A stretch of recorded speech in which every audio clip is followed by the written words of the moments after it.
Welcome!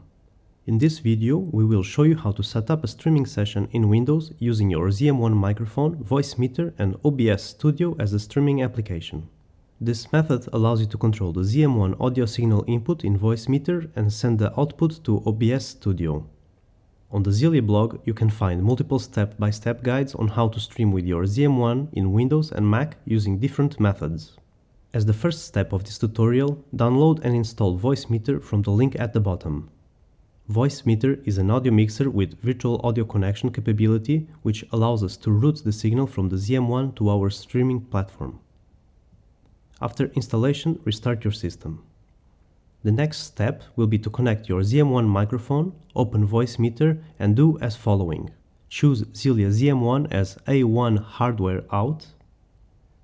Click on Menu and choose System Settings, Options. In the Patch ASIO inputs to strips, select 5 and 8. This corresponds to the number of the ZM-1 channels. In the preferred main sample rate, choose 48 kHz as your sample rate. Close the settings and on the first hardware input, choose Routing to B. The signal should now be routed to Voicemeeter output device. You can check this by going into the Windows Sound menu, Recording. For the next part, we will want to receive the signal in OBS Studio.